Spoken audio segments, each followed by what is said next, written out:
Oui. Alors, on a un problème. J'ai très mal fait mon boulot parce que on avait parlé d'un premier tour de parole qui se limiterait à 10 minutes chacun. Mais vous êtes aussi inarrêtables les uns que les autres. Et puis en plus, ça s'est un peu empiré au fur et à mesure. Bref. Du coup, qu'est-ce qu'on fait? Je pensais enchaîner tout de suite sur un premier tour de réaction entre vous, mais vous avez déjà beaucoup parlé, donc on va peut-être directement passer la parole à la salle. Et donc, est-ce qu'il y a des questions, des remarques? Je vois 2 mains, 3, 4. J'en vois aussi au fond. On va passer la parole à tout le monde. On va commencer par derrière d'ailleurs. Comme ça, on est sûr de ne pas oublier. Bonsoir. Merci pour les explications, les interactions, les commentaires. C'était très intéressant.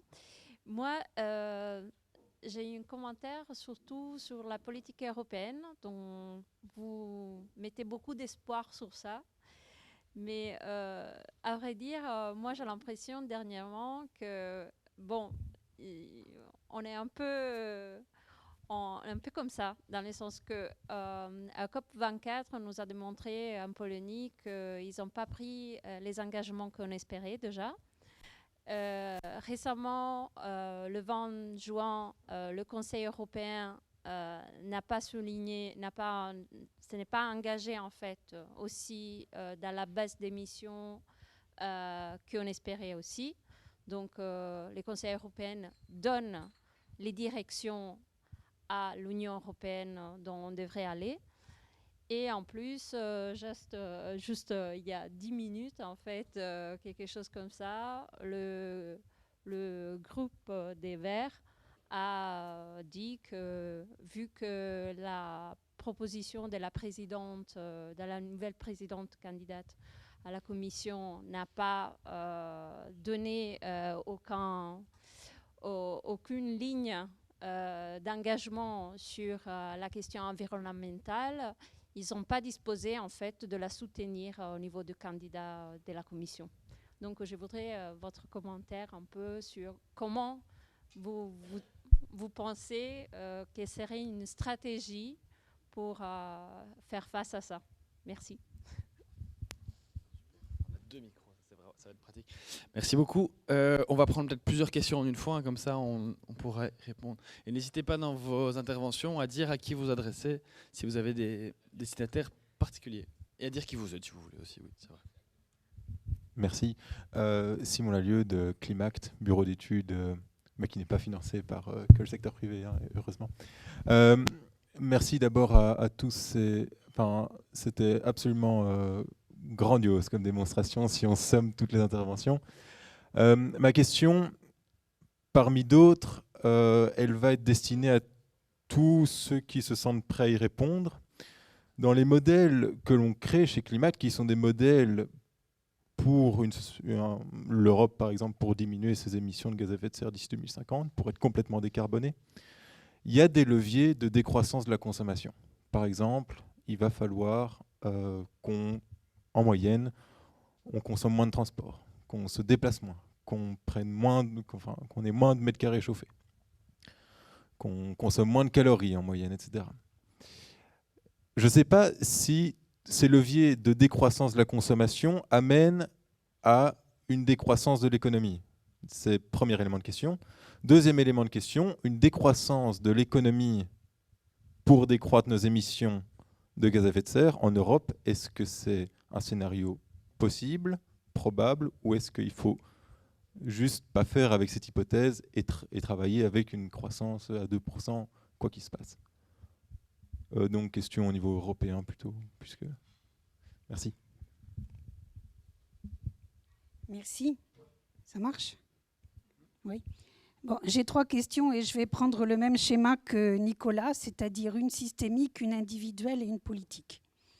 La systémique, et ça correspond un petit peu à la suite de la question précédente, sur les indicateurs et sur la croissance.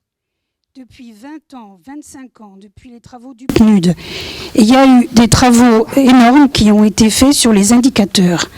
Je reprends par exemple les travaux de cet économiste américain qui est Stiglitz, Ici, en Belgique, à l'UCL, il y a une économiste qui a travaillé là-dessus.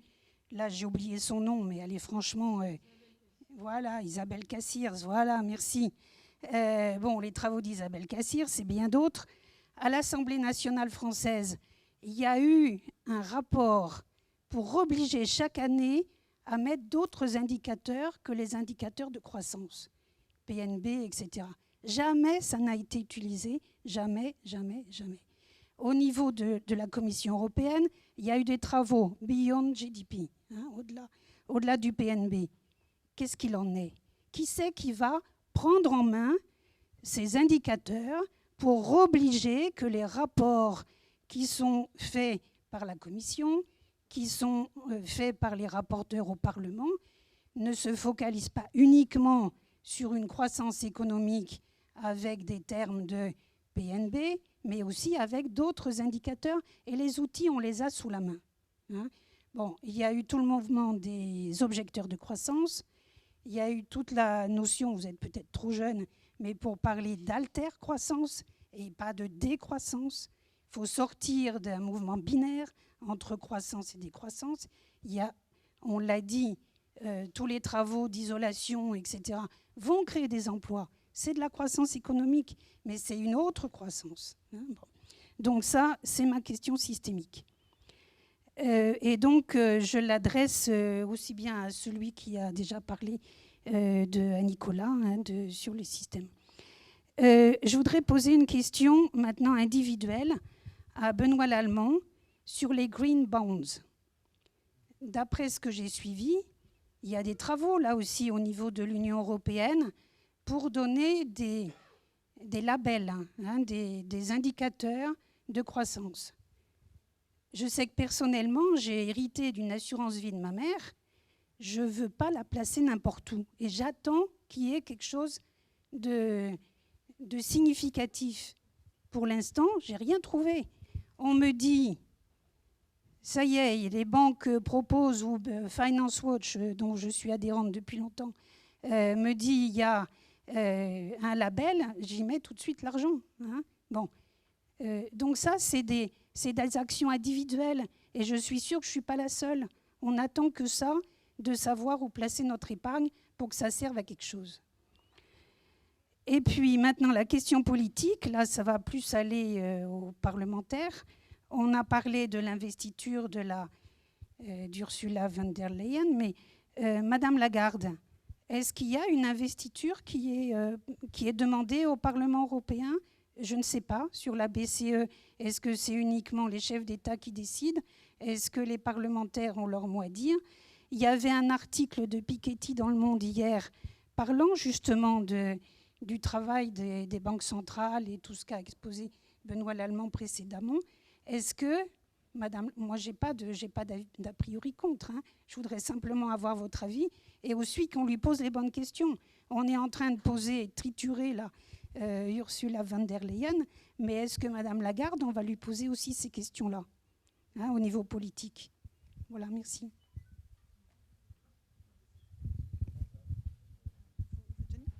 Oui, bonjour.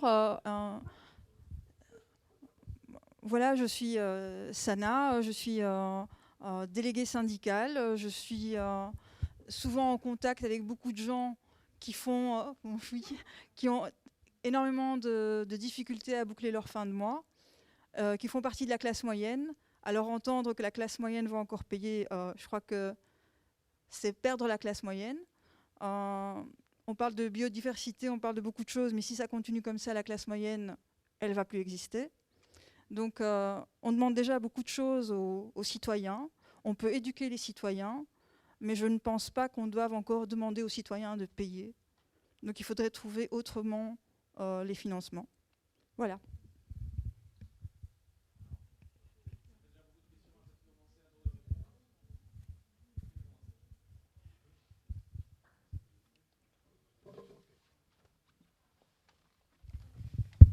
Voilà.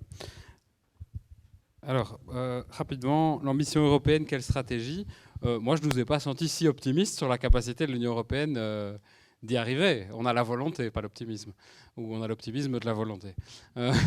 Non, la situation est évidemment super difficile. Et quand je vous parle des élites qui nous gouvernent, on vous envoie Charles Michel à l'Union européenne et Ursula von der Leyen, d'évidence, de ce que j'en entends, puisque elle était inconnue, à mes yeux en tout cas, jusqu'à pas si longtemps, à part un nom que je connaissais vaguement, ne semble pas avoir une conscience climatique particulièrement développée. Donc le problème est en train de se reproduire. Donc, qu'est-ce qu'on fait ? Créons une crise. Mobilisons-nous pour dire que cette Europe-là, ça suffit. Et que notamment ici, parce qu'en plus il y a une question démocratique fondamentale, quoi. Il y a eu un coup d'État du Conseil et au sein du Conseil d'un chef d'État sur les institutions démocratiques de l'Union européenne. Et donc utilisons, et là je me retourne vers le député européen parce que ça va d'abord être leur job, elle va avoir beaucoup de mal à trouver une majorité. Et donc, appelons les députés européens et européennes à mettre des conditions extrêmement strictes au soutien à la future Commission. Je ne pense pas qu'il faut s'attaquer aux personnes. Donc la question n'est pas est-ce qu'on prend Ursula von der Leyen ou pas, c'est à quelles conditions, oui ou non, il va y avoir un soutien. Et donc il y a eu le démarrage d'un travail extrêmement intéressant au Parlement européen, je crois que Michel en a parlé dans l'introduction, où les députés ont dit « Ok, on va construire à 4 groupes un programme commun ». Et moi, je trouve que les parlementaires européens ont été, de ce que j'en entends, extrêmement défaitistes après le Conseil européen, en disant « Voilà, on s'est foutu de notre gueule, c'est terminé ». Et ce projet qui était en cours de construction est plus ou moins mis de côté. Et donc, est-ce qu'aujourd'hui, il y a suffisamment de parlementaires européens pour défendre cette institution et conditionner leur soutien à la future Commission à un projet cohérent qui inclut la directive sur le climat dont je parlais, la décarbonation pour 2050 avec un cap à 55%, le pacte finance-climat dans toutes ses dimensions, y compris un impôt sur les sociétés, etc. Donc je pense qu'une crise est une opportunité, mais je ne vais pas faire croire que je suis très, très optimiste là-dessus. Alors, sur la question croissance, décroissance et quels indicateurs, ça vaudrait toute une conférence. Donc, c'est difficile, je trouve, de faire des réponses courtes sur la double question de la croissance, de la décroissance. Moi, en tout cas, il faut cesser de faire de la croissance l'indicateur phare de notre bien-être. Ni dans un sens ni dans l'autre. Et donc moi, je n'adhère pas non plus au message qui est axé sur la décroissance du PIB. Ce n'est pas l'objectif. L'objectif, c'est la prospérité partagée. Et donc, est-ce que ça passe par un gouvernail qui va vers le haut ou vers le bas? Non, ça passe par d'autres indicateurs. Et là, je vous suis tout à fait sur le fait qu'il existe d'autres indicateurs. Par contre, là où je nuancerais par rapport à vos propos, il y en a plein des indicateurs. Et ils sont là, et ils sont utilisés. Alors, ils sont compilés, ils sont présentés à tous les niveaux de pouvoir, et puis nous, collectivement, citoyens, médias, politiques, revenons toujours comme des moutons à ce bête indicateur qu'est la croissance. Et donc, dans la négociation gouvernementale du fameux coquelicot qui va se transformer, demain on a un autre type de majorité en Wallonie, ça fait partie des choses que nous avons, quand on nous a consultés, introduit, c'est fixez-vous des indicateurs et rendez des comptes annuellement sur ces indicateurs. Donc dites ce que vous voulez faire et dites on s'engage pour 2024 à être là, là, là et là, et rendez des comptes là-dessus de façon systématique pour arrêter de dire on a des indicateurs, on les publie dans des vagues rapports qui se retrouvent à l'arrière d'un site web, et puis on dit la croissance, on est de retour en croissance, on est à 0,6%. Après se pose une question fondamentale sur la croissance, c'est la possibilité encore de la croissance. Depuis 1973 et le choc pétrolier, la croissance a continué, mais c'est clair que la croissance des 30 glorieux, c'est fini, et entre autres parce qu'on est saturé, tout simplement. La croissance était absolument nécessaire après la guerre pour restaurer une prospérité suffisante. Aujourd'hui, la croissance, elle est dominée par l'obsolescence programmée, par la surconsommation, etc. Parce qu'on doit créer de l'activité économique, mais parce qu'on a un vrai problème derrière. Et tous les gens qui défendent la décroissance doivent y répondre. On a un double problème. Notre modèle de finances publiques et notre modèle de financement de la sécurité sociale sont fondamentalement basés sur la croissance. Et personne ne m'a encore expliqué sérieusement comment on finançait la sécu et la dette publique dans un système où il n'y a pas de croissance, voire où on est en décroissance. Et donc je ne dis pas qu'il ne faut pas de décroissance, mais en tout cas, ça doit passer par une réponse à ça. Voilà. Donc, sur la classe moyenne, donc attention. Donc, alors d'abord, c'est quoi la classe moyenne ? 2, attention, c'est un étendard qui est utilisé par les gens qui ne veulent rien faire. Parce que, comme je le disais, la classe moyenne, qui est en effet en train de se réduire à peau de chagrin aujourd'hui, c'est pas à cause des politiques climatiques qu'elle est en train de se réduire à peau de chagrin. La mondialisation néolibérale des 40 dernières années a fait des gagnants et des perdants. Vous allez lire Branko Milanovic, un grand économiste qui a longtemps travaillé à la Banque mondiale. Il y a une superbe courbe de l'éléphant. Vous tapez Branko Milanovic sur Google, vous allez vite la trouver. Comme aux courbes de l'éléphant, c'est plus facile. Et en gros, cette courbe explique quoi ? Les grands gagnants de la mondialisation des 40 dernières années sont les classes moyennes des pays émergents, Chine, Inde, Brésil, etc. Et surtout, le 1%, le 1 pour 1000, le 1 pour 10 000, le 1 pour 100 000, qui ont vu leurs revenus exploser grâce à cette mondialisation. Et les perdants de la mondialisation, c'est qui ? Ce sont les paysans des pays les moins avancés qui n'avaient rien et qui n'ont toujours rien. Et ce sont les classes moyennes des pays occidentaux qui avaient moyennement et qui ont moins aujourd'hui. La courbe de l'éléphant descend sous zéro quand on parle des classes moyennes chez nous. Et donc, ce n'est pas les politiques climatiques qui réduisent la classe moyenne, ce sont les politiques néolibérales d'austérité, d'injustice fiscale, etc. Et donc, quand je parlais de système, quand je dis qu'il faut un prix du carbone, je pense qu'on doit passer par là, mais ça doit aller avec une réforme fiscale majeure, par exemple, qui restaure la progressivité de l'impôt et qui impose les sociétés, etc. On ne peut pas délier la question du climat et la question de la justice sociale, mais ça ne veut pas dire qu'on doit exonérer les classes moyennes de se rendre compte qu'il y a un prix au carbone. Il faut juste leur donner les moyens de le payer, ce prix. Merci Nicolas. Sur la question de la stratégie, si je me retrouve député européen aujourd'hui, c'est nouveau pour moi, c'était totalement inattendu. Début décembre, je ne pensais pas du tout être député.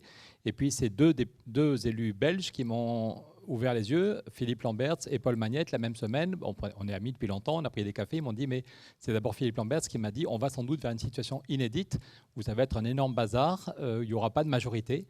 Il y a 5 ans, la droite était majoritaire, donc Merkel a dit, c'est M. Juncker, il n'y a eu aucun débat de fond, et Juncker a été élu président de la Commission, et pendant 5 ans, on a vu Barroso, encore Barroso, Juncker, un banquier, un ami. Donc depuis 15 ans, il n'y avait pas beaucoup de variations sur tous les sujets sur lesquels on travaille. Et Philippe Lamberts m'a dit, si on en croit les dynamiques, on voit les écolos qui montent, on voit les vieux partis qui sont usés, on va vers une situation inédite. Et si le Parlement a le courage, on pourra faire un bras de fer et imposer quelques idées fortes. Donc oui, tu as raison Nicolas, on ne doit pas avoir peur d'une crise. Rien ne serait pire que de continuer les rustines et de continuer comme si tout allait bien. Et 3 jours plus tard, Paul Magnette me disait en gros la même chose. Fais gaffe à ton téléphone, l'obsolescence programmée, c'est aussi quand le téléphone tombe par terre. Donc la question est de savoir, là, est-ce qu'on a le courage? Est-ce que, moi j'ai dit en réunion de groupe hier soir, devant tous les 154 députés, devant les grands chefs, que je ne pourrais pas voter en conscience. J'ai expliqué pourquoi le réchauffement est très grave. Pourquoi j'ai dit qu'en conscience, ce n'est pas un problème pour ou contre Ursula, je suis d'accord avec toi. Si elle ne met pas par écrit le fait qu'on a 100 milliards, qu'on a un budget de 100 milliards chaque année à partir de 2021, que je ne pourrais pas voter contre, que je ne pourrais pas voter pour elle et que je voterai contre, ce n'est pas juste m'abstiendrai, en novembre, puisqu'on va avoir 3 mois de négociation. Là, il y a un premier vote la semaine prochaine, savoir si on est pour ou contre a priori. Mais ce qui compte, c'est qu'on a 3 mois de négociation et que le vote global sur la feuille de route, pas seulement sur les personnes, c'est début novembre. Et si on vote non, si on vote contre, c'est pas la fin du monde, c'est pas grave, on va relancer la négociation pendant 2 mois. Un haut fonctionnaire me dit l'autre jour, effectivement, même pour la commission Barroso 2, il a fallu attendre février pour avoir le feu vert du Parlement et tout le monde s'en souvient pas tellement on s'en fout. Donc il ne faut pas exagérer sur la gravité. Le pire, ce serait qu'on continue et que l'Europe continue comme si tout allait bien et qu'on ne soit pas capable d'inventer un nouveau modèle. Donc la question, mais simplement, je vois que chez les députés, il y en a beaucoup qui sont intéressés par cette stratégie, chez les Verts, chez les sociaux-démocrates, et puis d'autres, parce qu'ils voient la gravité du problème.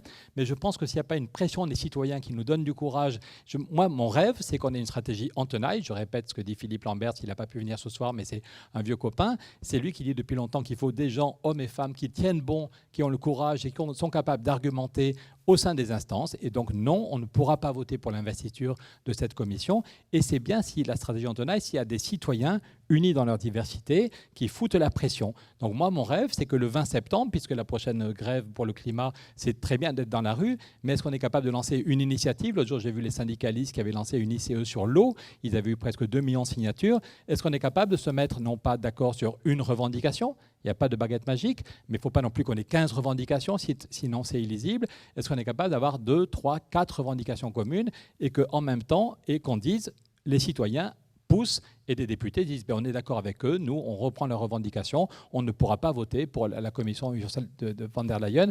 Et le vote fondamental, il est en novembre. Et encore une fois, c'est pas grave du tout si on prolonge la négociation.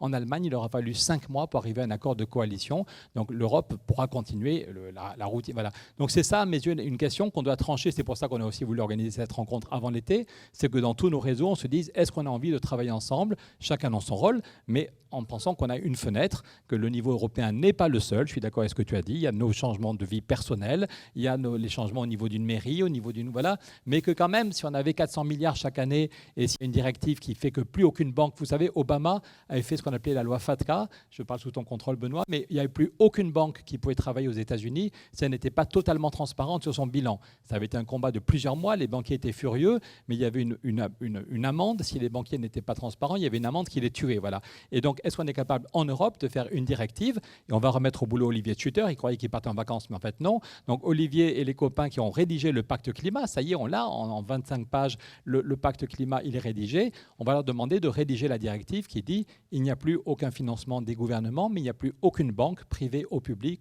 ou aucune société d'assurance qui peut continuer à travailler en Europe, à avoir des clients en Europe, si elle n'a pas stoppé ses investissements nouveaux et en 4 ou 5 ans nettoyer complètement son bilan, même des gens très haut placés dans les sociétés d'assurance qui, à titre perso, deviennent schizophrènes, me disent que c'est tout à fait faisable de nettoyer complètement le bilan d'une société d'assurance ou d'une banque en 3 ou 4 ans. C'est-à-dire que dans 1 an, on arrête les nouveaux investissements bruns et qu'on a 3 ou 4 ans pour nettoyer le bilan, c'est tout à fait faisable. Donc, est-ce qu'on est capable, je ne veux pas être trop long, mais que la société civile se mette d'accord sur, voilà, stopper, je reprends ce que tu dis, ce que j'en ai compris, stopper complètement les subventions aux énergies fossiles et les investissements dans les énergies fossiles, le pacte climat.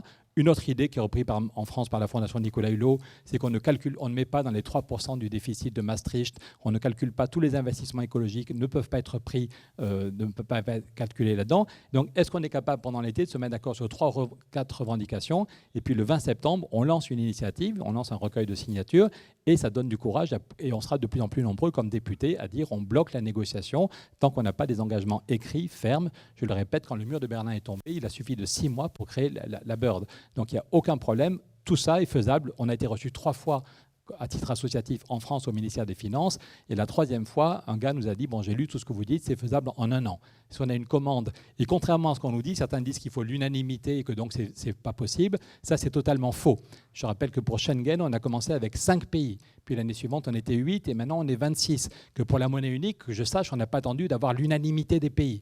L'autre jour, je voyais à Madrid le conseiller politique de Pedro Sanchez. Il me dit, tu n'as pas besoin de l'unanimité, même s'il n'y a que 12 ou 14 pays, ça fait déjà une dynamique. Et du point de vue juridique, il suffit de 9 pays. Voilà. Et l'effet d'entraînement dont tu parlais, c'est qu'effectivement, Karl, c'est que l'Europe, c'est seulement 10% des émissions, mais je fais le pari que même s'il n'y a que 12 ou 14 pays qui avancent là-dessus parce que la société civile va foutre la pression, eh bien déjà, on va faire la preuve qu'on peut vivre bien, créer des emplois, payer moins de dépenses de chauffage, respirer un air moins pollué, avoir une alimentation plus saine. On aura le plan Marshall pour l'Afrique et je pense qu'un an plus tard, peut-être que le Japon fera pareil parce qu'au Japon aussi, il y a des catastrophes climatiques de plus en plus graves et que le Japon aussi a une banque centrale qui fait trop de liquidités. Donc hélas, je suis peut-être moins optimiste que toi, mais je crois que le niveau international avec Trump et Bolsonaro, il va quand même être compliqué. Il ne s'agit pas d'y renoncer, mais il va être compliqué dans les 2 ans, les 6 ans qui viennent. Mais si l'Europe lance un nouveau modèle et qu'on voit que ça marche, on va donner envie, on ne va pas obliger le Japon à le faire, on ne va pas obliger la Chine. Mais si on montre que c'est faisable et que même ça fait du bien, ça crée de l'emploi, voilà, peut-être qu'il y aura un effet de domino, que le Japon, puis la Chine, puis d'autres suivront et que celui ou celle qui va remplacer Trump dans 2 ans ou dans 6 ans fera pareil. Sur la question de la décroissance, Je crois, comme tu l'as dit, qu'il n'y a pas, c'est pas un combat théologique. Moi, je me souviens, j'ai parlé de Jacques Delors, qui était président de la Commission. En 1970, si Jacques Delors a émergé dans le débat public, c'est qu'en 1970, il a fait un bouquin pour dire le PIB ne veut rien dire. C'est un indicateur intéressant, mais vraiment trop un conglomérat. Si les gens vont bien, qu'ils sont heureux, s'ils ne prennent pas d'anxiolytiques, c'est pas bon pour le PIB. Si un tremblement de terre qui casse tout et que les gens sont malades et se bourrent d'anxiolytiques, c'est bon pour le PIB. Donc déjà en 1970, il disait cet indicateur ne veut pas dire grand-chose.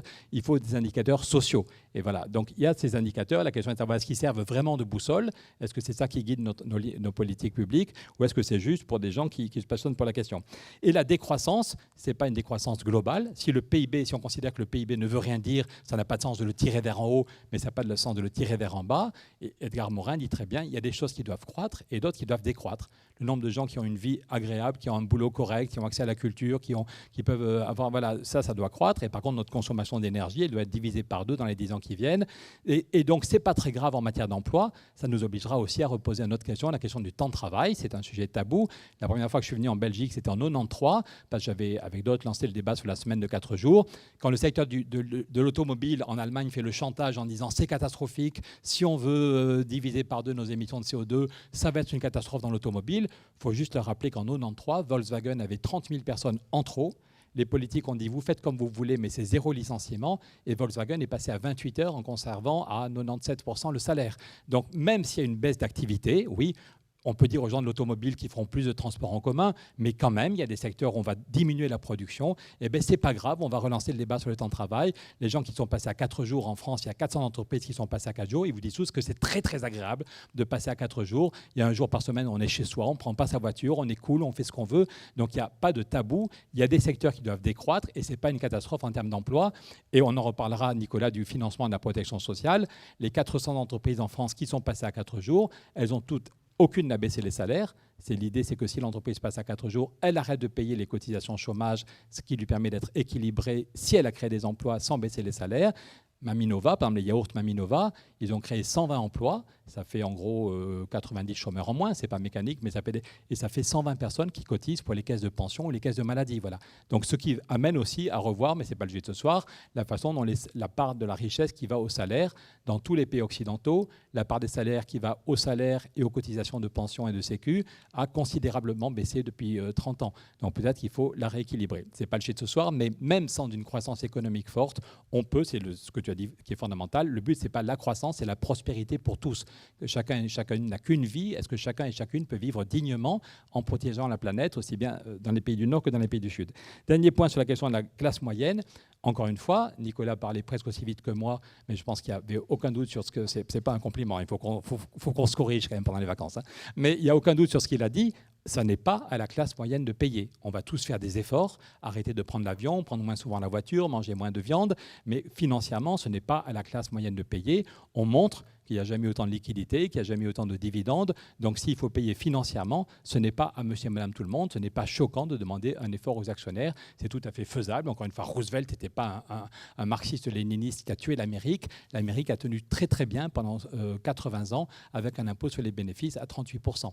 Donc on peut, et la classe moyenne, j'étais l'autre jour à Grenoble, ce n'était pas la classe moyenne, c'était un monsieur en situation précaire qui disait, on l'a filmé devant son HLM, mon HLM a été isolé, on a beaucoup moins chaud l'été, on a beaucoup moins froid l'hiver et j'ai gagné 800 € chaque année. Voilà, ce n'est pas un mec en costume ou un responsable d'une ONG, c'est un gars qui vit dans une situation modeste, un loyer, une habitation là, qui dit on vit beaucoup mieux, en termes de qualité de vie, c'est beaucoup plus agréable et financièrement, j'ai gagné 800 € chaque année. Et bien ça, c'est utile. Toutes les familles vont apprécier de gagner 800 € et pour les familles modestes, c'est encore plus important. Donc soyons clairs là-dessus, ce n'est pas pour rien si l'ensemble des syndicats européens nous soutient et l'initiative dont j'ai parlé, est-ce que le 20 septembre, on se lance tous ensemble avec 3 ou 4 revendications, on a le soutien de l'ensemble des syndicats européens pour lancer cette initiative. Et l'ensemble des syndicats dit que c'est un progrès en termes de justice sociale. Si on crée des emplois de qualité, si on a un air plus sain à respirer, une alimentation plus saine et qu'on gagne tous 800 € sur nos dépenses de chauffage, il n'y a pas du tout à opposer la justice sociale et le climat. On va avoir un progrès sur les deux domaines.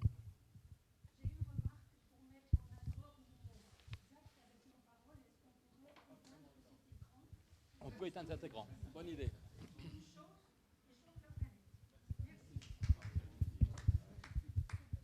Je pense que je n'ai pas toutes les compétences pour répondre à toutes les questions.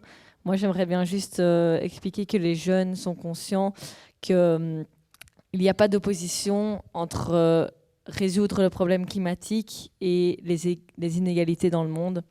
On a d'ailleurs fait une marche spéciale dont la thématique était les inégalités et le climat, c'est lié. Et donc, on sait très bien qu'on ne pourra pas avancer sans avoir tout le monde avec nous dans le paquet. J'expliquais justement tout à l'heure que si on n'a pas chacune des personnes dans notre société pour avancer vers cette société zéro carbone, on n'y arrivera pas. Et donc, bien sûr, il va falloir, comme on le dit, peut-être mettre des taxes sur quoi que ce soit. Mais pour ça, il va falloir aussi d'abord offrir une alternative aux citoyens avant qu'ils puissent changer. Et ça fera déjà plus d'heureux. Mais voilà, c'est le seul petit commentaire que j'ai à faire. Merci. Voilà, donc je pense qu'il y a énormément de choses qui ont été dites, donc je vais essayer de ne pas rajouter. Avant de répondre à la question sur les green bonds, qui est très spécifique et technique, il y a quand même quelque chose qui m'est venu dans tout ce que j'ai entendu pendant la discussion. Je vais faire attention à la façon dont on le formule, parce qu'effectivement, j'étais d'accord avant d'arriver ici avec tout ce qui a été dit.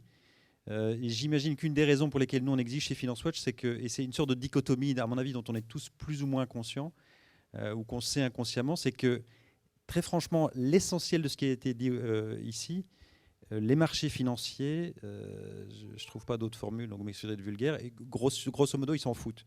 Et la preuve de ça, c'est qu'effectivement, les cours de bourse ne sont jamais portés si bien. On est sur un scénario à 5-6 degrés, et ça ne va pas changer. Il y aura une crise financière, mais on les renflouera et ils recommenceront.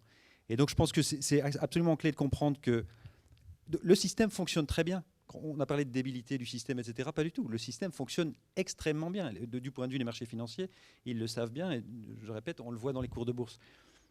Donc qu'est-ce qui s'est passé ces dernières années? Effectivement, il y en a eu un abandon. Donc, ce qui est très grave avec ça, c'est que le politique a abandonné sa souveraineté. C'est pas juste un sentiment, c'est une réalité. Malheureusement, ça nourrit évidemment le mauvais type de populisme. Et donc, ce que je veux juste dire, c'est que dans ce système ultra financiarisé, qui fonctionne très bien, on a eu un transfert massif de richesses du public vers le privé, et à l'intérieur du privé, du bas vers le haut, donc des classes populaires et moyennes vers le haut. Ça fonctionne très bien, c'est l'objectif. Hein. Ce n'est pas un défaut secondaire du système, c'est l'objectif. Donc ce qu'il faut faire, c'est remettre le diable dans sa boîte. Donc évidemment, il faut retransférer de la richesse du public, du privé vers le public, et à l'intérieur, redistribuer aussi cette richesse du haut vers le bas. Et il faut sévèrement re-réglementer le système financier, ce qui n'a pas été fait après la crise financière. Donc on a essayé de stabiliser avec très peu d'ambition, et le lobby financier a totalement gagné la bataille. Et donc mon espoir simplement, donc nous on a toute une série de propositions techniques un peu compliquées qu'on va essayer de rendre plus pédagogiques pour nourrir un mouvement qui effectivement cherche à changer le système, pas le climat, et de vraiment comprendre que changer le système, c'est changer la finance. Donc ça reste la boîte noire du système économique parce qu'il est ultra financiarisé dans lequel on est. Et donc ça passe par les différents éléments dont j'ai dit, et une re-réglementation du système financier qui doit être drastique. Et donc voilà, c'est quelque chose qui parfois est périphérique ou qui reste sur le côté, et qui malheureusement, je pense, devrait être beaucoup plus central pour nous tous dans la discussion. Totalement d'accord avec ton analyse sur la finance. Mais en même temps, il y a des green bonds. On commence à avoir des banques qui s'engagent à utiliser l'argent qu'on leur donne en dépôt à des fins qui sont bien définies en termes de valeurs écologiques et sociales. Donc ça commence, on a même dans ce monde de la finance, la grande finance marche totalement comme ça vient d'être expliqué, mais il y a quelques démarrages de banques à partir de coopératives, à partir d'autres idées. Elles sont beaucoup plus petites, elles sont beaucoup moins visibles, mais on commence à avoir quelques possibilités d'investissement. C'est très loin d'être suffisant, et je suis totalement d'accord qu'il faut complètement re-réglementer la grande finance, parce que cette grande finance, avec les façons spéculatives qu'ils travaillent pour le moment, ils vont nous amener la prochaine crise. Les algorithmes vont peut-être aider le 1% qui est vraiment tout à fait en haut, mais les autres vont payer la facture. Beyond GDP, on a fait des travaux à la commission. Moi, j'ai participé pendant 4 ans à ces discussions. On a essayé de convaincre tout le monde qu'il ne faut pas simplement prendre les activités du marché, mais qu'il faut aussi essayer de rajouter dans le PIB au moins tout ce que sont les services, les écoservices, les services de la nature, que ce soit pollinisation par les abeilles, que ce soit la production d'eau potable, que des terres utiles et fertiles peuvent encore nous fournir. Le problème qu'on a, c'est un problème très technique qu'on peut dépasser si on a la volonté, mais il faut donner un prix à ces activités-là. L'abeille, elle ne nous demande pas 50 centimes par pollinisation d'un arbre. Et donc, les statisticiens qui nous construisent le PIB, ils disent je mets quoi dans mon PIB pour ce service rendu? Pour le moment, il est rendu gracieusement. Mais donc, si on détruit les abeilles, on décroît. Parce que notre bien-être, notre capital naturel est diminué. Ce n'est pas reflété dans le PIB. On a l'impression qu'on fait une croissance et en fait, on décroît notre capital. On bouffe sur ce qu'on avait en faisant croire qu'on est en train de croître et d'aller dans le bon sens. Ce truc, il faudra le réformer parce que c'est trop simpliste, mais c'est trop utile pour des journalistes, pour des politiciens, pour essayer de nous mener par le nez en disant « voilà un chiffre, ce chiffre augmente, donc vous devez tous être satisfaits parce que c'est bon ». Et c'est ça qu'on a essayé de nous faire croire depuis 40 ans. Il va falloir faire quelque chose là-dessus. Sur von der Leyen, je suis allemand, c'est la deuxième plus mauvaise ministre du gouvernement actuel. Le plus mauvais, c'est celui du transport qui a essayé de vendre à tout le monde que si c'est seulement les autres Européens qui doivent payer pour rouler sur les autoroutes, ce n'est pas de la discrimination. Ça, c'est vraiment le plus mauvais. Mais von der Leyen, elle vient juste après. Moi, j'avais un espoir plus ambitieux pour la présidence de la Commission et j'espère que quelque part, on y arrivera. Mais je suis aussi réaliste. Le résultat des élections avec une participation largement plus importante que jamais n'a pas donné une majorité utile, de mon point de vue. Donc juste super rapidement, alors du coup sur les green bonds, effectivement, donc premièrement, il y a toutes sortes de pionniers dans le secteur financier donc la finance au service de la société, elle existe. Hein, donc voilà, en Belgique, vous avez Triodos, vous avez Newbie qui est une excellente initiative. Il y en a d'autres, donc ils fonctionnent déjà comme il faut fonctionner. Beaucoup plus sceptiques sur effectivement les toutes grandes banques et les marchés financiers qui prétendent faire de la finance verte, y compris les green bonds. Donc on a un volume de green bonds qui reste très marginal sur le marché des obligations, hein, puisque c'est des obligations en pourcentage. Et alors le pourcentage à l'intérieur de ces green bonds qui sont un tout petit peu green est encore infinitésimal par rapport à ça. Donc désolé de casser un peu l'ambiance. Alors après, ceci dit, effectivement, il y a de la réglementation qui est en discussion sur dire, notamment au niveau européen, on arrête un peu les sottises. Et donc on va faire un standard et on va définir ce que c'est le vert. Mais fort malheureusement, on reste effectivement dans un abandon de souveraineté, simplement de dire, c'est le marché qui va résoudre les problèmes et donc la réglementation doit toujours s'excuser. Hein. Donc nous on prône, je pense tous, mais il faut le répéter, sur le fait que les marchés ne servent l'intérêt général que extrêmement contraints. D'accord ? Ça paraît évident, d'ailleurs même pour des libéraux du type, soi-disant libéraux comme Adam Smith, etc. Mais donc on a oublié ça, donc ils doivent être extrêmement contraints. On n'est pas dans cette dynamique. Donc sur les green bonds, on est sur une proposition non contraignante. Donc déjà on a un standard du fait du lobby financier qui reste, donc il y a plus ou moins une quinzaine de lobbyistes financiers pour chaque parlementaire européen spécialisé, donc le comité Econ qui travaille sur ces sujets. Donc nous on essaie de faire contrepoids, mais vous voyez que c'est un peu compliqué. Donc le standard lui-même ne va pas être exactement vert foncé, mais même celui-là, il sera volontaire. Donc on va dire, on va laisser les marchés voir si ça prend, et puis seulement après, si ça ne prend pas, on va s'imposer. Donc évidemment, il faut peser tout son poids sur ces processus politiques pour que ça s'améliore. Mais comme je pense que c'était clair, je pense qu'il faut aussi que les mouvements des jeunes et les autres construisent une alternative radicale et fassent balancer, on a parlé de paradigme, etc. Je pense qu'il y a des choses beaucoup plus matérielles que ça, mais effectivement, je pense qu'il faut aussi, donc il faut faire tout le travail qui va être fait maintenant au niveau du Parlement européen par nos amis qui sont représentés ici, mais je pense qu'il faut aussi que les mouvements jeunes et autres continuent à construire quelque chose de nettement plus ambitieux, parce que sinon ça va mettre beaucoup trop longtemps.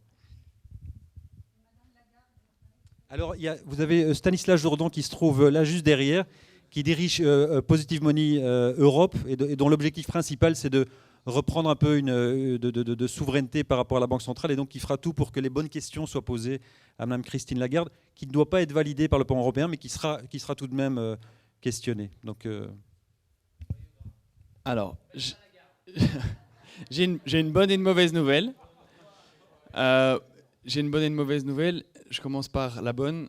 C'est que le bar est ouvert et va rester ouvert encore un petit moment, voire même un bon moment. Et je vous encourage vraiment à y aller parce qu'en fait, on paye moins cher la salle si vous consommez. Donc, allez-y. Voilà, comme ça, c'est clair.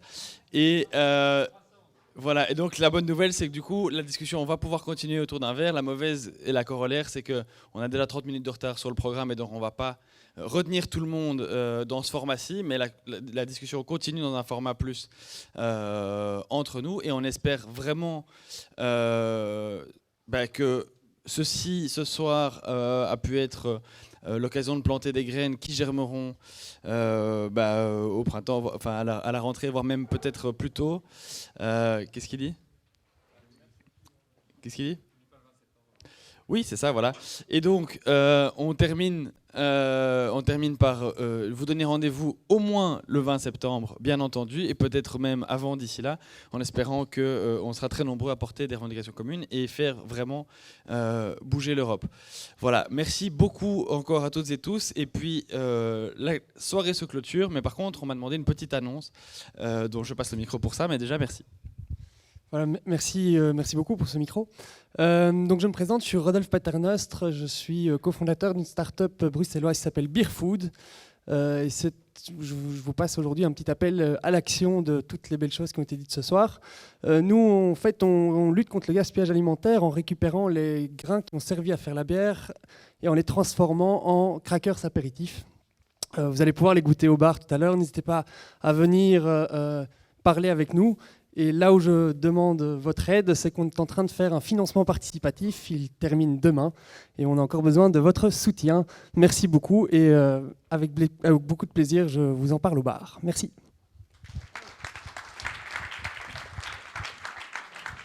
Je répète, le bar est ouvert.